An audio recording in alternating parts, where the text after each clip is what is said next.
என் குழந்தையே, இன்று நான் சொல்வதை முழுமையாக கேட்டுவிட்டால் 1 மணி நேரத்தில் நீ நினைத்த வேண்டுதலும் ஒரு நல்ல செய்தியையும் உன் அப்பாவாகிய பெருமாள் கொடுக்க போகின்றேன்.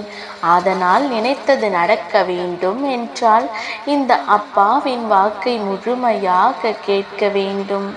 என் வாக்கை ஏன் கேட்கச் சொல்கிறேன் தெரியுமா? சில விஷயங்கள் உன்னை தேடி வரப்போகிறது.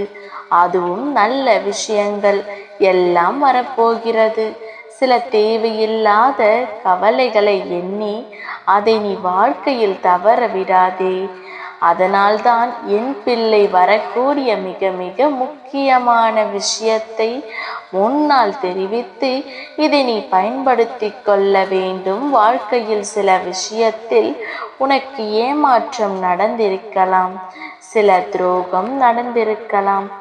அந்த கவலையே எண்ணிக்கொண்டு உட்கார்ந்திருந்தால், அப்பா எனக்கு நல்ல விஷயத்தை நடத்தி கொடுங்கள், என் வேண்டுதலை நடத்தி கொடுங்கள் என்று நீ கேட்கும் பொழுது கவலையில் கண்களை மூடிக்கொண்டிருந்தால், நான் கொடுக்கக்கூடிய நல்ல விஷயம் உன் கண் எதிரே இருந்தாலும் எப்படி தெரியும்? என் பிள்ளையே, முதலில் நீ கண்களை திறக்க வேண்டும். அப்படி திறக்க வேண்டும் என்றால் இந்த அப்பாவின் வாக்கை முழுவதுமாக கேட்க வேண்டும். அப்படியே கேட்டால் மறுகணமே நல்ல மாற்றங்களும் நல்ல செய்திகளும் 1 மணி நேரத்தில் நிச்சயம் உன்னை தேடி வரும். இது அப்பாவின் சத்திய வாக்கு என் செல்லமே. அதனால் கவனமாக கேட்பாயா அல்லது அலட்சியம் செய்வாயா என்பது உன்னுடைய விருப்பம். ஆனால் என் குழந்தை கேட்ட வேண்டுதலையும் கேட்ட விஷயத்தையும் நடத்தி கொடுப்பது இந்த அப்பாவின் வாக்காகும், அப்பாவின் கடமையாகும். ஆனால் கேட்கக்கூடிய விஷயத்தை கவனமாக கேட்க வேண்டும். என் செல்லமே, ஒவ்வொரு தருணத்திலும் இந்த அப்பாவை வைத்து பல வேதனைக்கும் சோதனைக்கும் சில நபரிடம் சிக்கிக்கொண்டு தனிமையில் தவித்து வருகிறது. இந்த நபரெல்லாம் என் பிள்ளையின் வாழ்வில் சில விஷயத்தை செய்கின்றேன், பல விஷயத்தில் மாற்றத்தை கொண்டு வருகின்றேன் என்று என் பிள்ளைக்கு வாக்குறுதி அளிக்கிறார்கள். ஆனால் அந்த வாக்கினை வார்த்தையாக மாற்றி அப்படியே பொய்யாக உரைத்து என் பிள்ளையை ஏமாற்றிருக்கிறார்கள். இதையெல்லாம் பொறுத்து கொள்ள முடியாமல் தான் என்று என் பிள்ளை என் வாழ்க்கையில் வந்து, அப்பா என் வாழ்க்கையை காப்பாற்றுங்கள், எனக்கு சில விஷயம் பிடிக்கவில்லை, ஏனோ ஏதோ சரியில்லை என்று என் பிள்ளை எனக்கு வாழ்க்கையில் என்ன நடக்கிறது என்றே தெரியவில்லை அப்பா. இப்போது நன்றாக பேசியவர் கூட சரியில்லாமல் இருப்பது என்னுடைய காரணமா? என் மனநிலை சரியில்லையா? அல்லது அவர்கள் ஏமாற்றி கொண்டிருக்கிறார்களா என்று பல விஷயத்தை என்னிடம் பதிலாய் கேட்பாய்.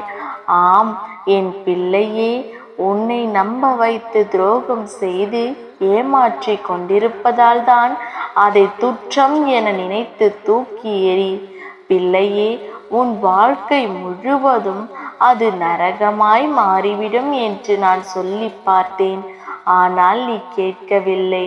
அதனால்தான் சிறு லீலைகள் செய்து உன்னிடம் இருந்து அந்த உறவை பிரித்து வைத்திருக்கின்றேன். காரணம் என்ன தெரியுமா? அவர்கள் உண்மையான அன்பிற்கு உன்னுடன் இல்லை. என் குழந்தையே, ஒரு சொத்திற்கும் பணத்திற்கும் அழகிற்கும் ஆசைப்பட்டு அவர்கள் வாழ்ந்து வந்தார்கள்.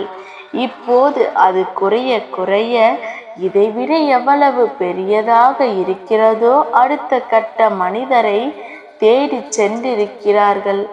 இது என் தங்க பிள்ளைக்கு புரியாமல், அப்பா என்னுடைய நல்ல உறவு என்னை விட்டு பிரிந்து விட்டது. என்னை அன்பாக பார்த்து கொண்டார்கள், அரவணைப்பாக பேசினார்கள், எனக்கு ஏமாற்றத்தை கொடுக்கவில்லை. ஆனால் ஒரு சில நபர்களால் என் உறவானது முழுமையாக மாறிவிட்டது என்று நீ நினைத்து கொண்டிருக்கிறாய். இந்த அப்பாவிடம் சொல்லி அழுது கொண்டிருக்கிறாய். ஆனால் அங்கு நடந்தது பல விஷயங்கள். உனக்கு தெரிந்ததோ கடுகளவு கூட இல்லை. இந்த அப்பா உன் வாழ்க்கையில் வந்து ஒரு காரியத்தை செய்கிறேன் என்றால் அது நிச்சயமாக மிகப்பெரிய மாற்றம் இருக்கக்கூடும் என்பதை நீ தெரிந்து கொள்ள வேண்டும். உன் அப்பா உன் எதிர்காலத்தில் இந்த நபர்கள் எல்லாம் உன்னுடன் இருந்தவர்கள் என்றால் உனக்கு மிகப்பெரிய விஷயத்தை செய்ய நான் காத்து கொண்டிருக்கின்றேன். ஆனால் கனப்பொழுதில் நீ கண்ணீர் விட்டு அப்பா என் வாழ்க்கையில் இப்படியெல்லாம் நடக்கிறது என்று இந்த அப்பாவை தவறாக புரிந்து கொண்டிருக்கிறாய். நான் நினைத்தது நடக்கவில்லை, நான் கேட்டது கிடைக்கவில்லை, ஒவ்வொரு தருணமும் எனக்கு ஏமாற்றம்தான் ஏற்படுகிறது அப்பா. இன்னும் எவ்வளவு நாட்கள் தான் என் வேண்டுதல் நிறைவேற வேண்டும் என்று காத்திருக்க வேண்டும் அப்பா. ஒவ்வொரு விஷயத்திலும் நான் ஏமாற்றத்தை தான் சந்தித்து கொண்டிருக்கின்றேன். என்னை பல நபர் ஏமாற்றி கொண்டிருக்கிறார்கள். ஆனால் அவர்களுக்கு நான் எப்படி சொல்லி புரிய வைப்பேன்? அப்படி என்று பல குழப்பத்திற்கு நீ ஆளாகியிருக்கிறாய். ஆனால் நான் சொல்வதை கேள் தங்க பிள்ளையே, குழம்பிக்கொள்ளாதே. பொறுமையை கடைபிடிக்க வேண்டும்.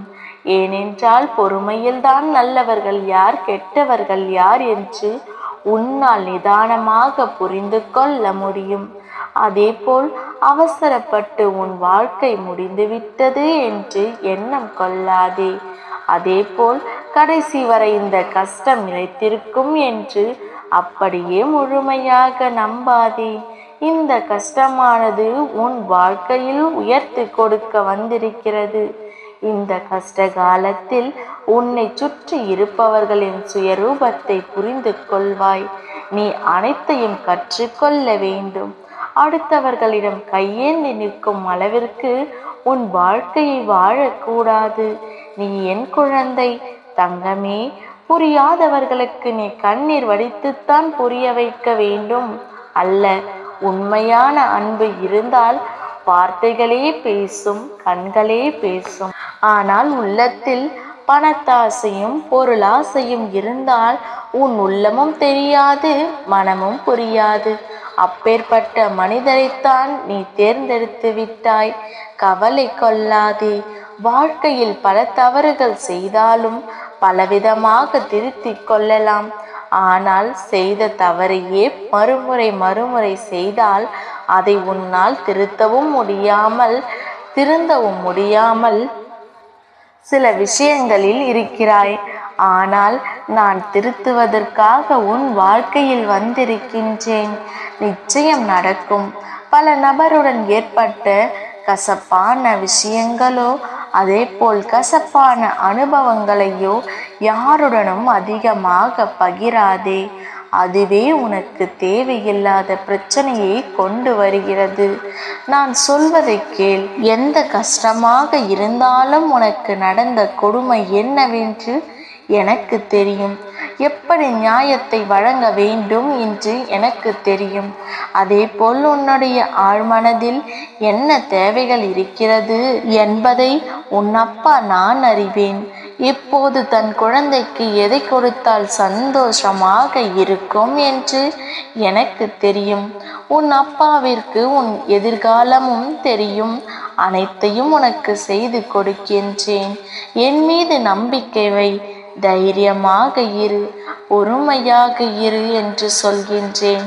இந்த கஷ்டத்தில் இருந்து, மீளா துயரத்தில் இருந்து நீ மீண்டு வர வேண்டும். உன் அப்பா கரங்களை நீட்டிக்கொண்டு காத்திருக்கின்றேன். இனிமேல் யார் மேலும் அதிகமாக அன்பு வைத்து வாழ்க்கையில் நொந்து போகாதே. எந்த உறவாக இருந்தாலும் அளவோடு இரு. அளவு என்பது வாழ்க்கையில் மிக மிக முக்கியம்.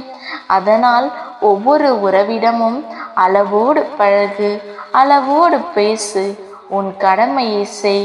எந்த ஒரு விஷயமாக இருந்தாலும் பல பேர் பலவிதமாக பேசினாலும் அந்த பல பேச்சுக்களை உன் சிந்தனையிலும் எண்ணத்திலும் ஒரு கடுகளவு கூட நுழைய விடாதே. ஆனால் இந்த அப்பாவின் வாக்கை முழுமையாக கேட்டு எப்போதெல்லாம் உனக்கு கஷ்டமாக இருக்கிறதோ அந்த தருணத்தில் எல்லாம், அப்பா எனக்கு கஷ்டமாக இருக்கிறது, எனக்கு நீங்கள் துணை இருக்க வேண்டும், நான் செய்யக்கூடிய விஷயத்தில் வெற்றியை கொடுங்கள் என்று தைரியமாக உனக்கு என்ன உதவிகள் வேண்டுமோ அந்த நேரத்தில் அப்படியே கிடைக்கும். நினைத்தது நடக்கும். உன் வாழ்க்கையில் மகிழ்ச்சியும் மங்களமும் வெற்றிகளும் கொடுக்க உன் அப்பா தேடி வருவேன். காரணம் என்ன தெரியுமா? காரணம் என்ன தெரியுமா? நீ செய்த நல்ல காரியம், உன் நல்ல மனது, எப்போதும் அடுத்தவர்களுக்கு கெடுதல் நினைக்காத அந்த நல்ல மனதிற்காக அப்பா என்று ஒரு முறை கூப்பிட்டால் மறுகணம் உன் கண்முன்னே காட்சி கொடுத்து உன் தேவையை பூர்த்தி செய்வேன். நல்லதை நடத்தி கொடுப்பேன். உனக்கு என்றும் துணை இருப்பேன். உன் அப்பா. தங்கமே, என்றும் நல்லதையே உனக்கு கொடுப்பேன். நம்பிக்கையோடு காத்திரு, நிச்சயம் நல்லதே நடக்கும்.